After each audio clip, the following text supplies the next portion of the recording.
રેખા ચૌધરીના ગઢ લક્ષ્મીપુરામાં જ્ઞાનીબેન ઠાકોરે પ્રહાર કર્યા। રાજકોટ પછીની સૌથી વધારે ગુજરાતની જો ધમધમતી સીટ હોય તો તે છે બનાસકાંઠા। રેખા ચૌધરીને જ્ઞાનીબેન ઠાકોર સતત પ્રચારમાં જે રીતે પ્રહાર કરી રહ્યા છે। રેખાબેનના પતિ અને શંકર ચૌધરી પર નામ લીધા વગર પણ તેમણે પ્રહાર કર્યા। ઉમેદવાર કરતા ટિકિટ અપાવવા વાળાનો સૌથી મોટો હાથ। ભલે ભાજપના પટ્ટા પહેરીને ફરતા હોય, ટિકિટ અપાવવા વાળાનો પાલનપુર વહીવટી તંત્રમાં ત્રાસ છે। 7 તારીખે આડું મોઢું રાખીને તમારા ફોટા સામે બટન દબાવીશું તેવી વાત પણ જ્ઞાનીબેને કરી।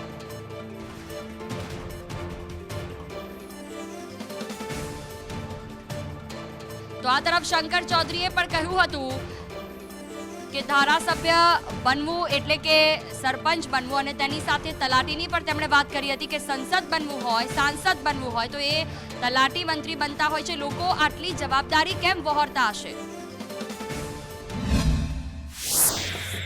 ધારાસભ્ય એટલે સરપંચ અને સંસદ સભ્ય એટલે તાલુકા પંચાયતના ડેલીગેટ એટલે સરપંચ।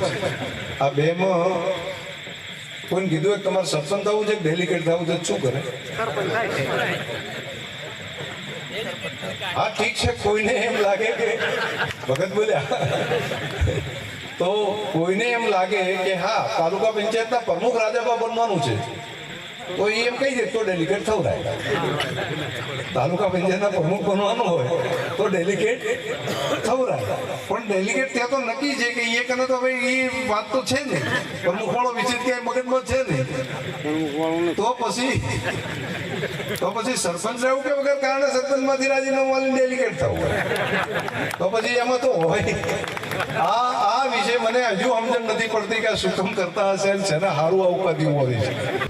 ગુજરાતની અંદર તો પેપર ફોડવાનો સિલસિલો ચાલે છે, પણ બનાસકાંઠામાં તો આજે વર્તમાન ચૂંટણી લડે ને આમ તો બધા મને આખા જિલ્લાની અંદર એક જ વાત કરે કે બેન આમ તો અમે ભાજપને માનવા વાળા છે ક્યાંક ને ક્યાંક, પણ આ ચૂંટણી લડે ને આજે સામેના ઉમેદવાર કરતા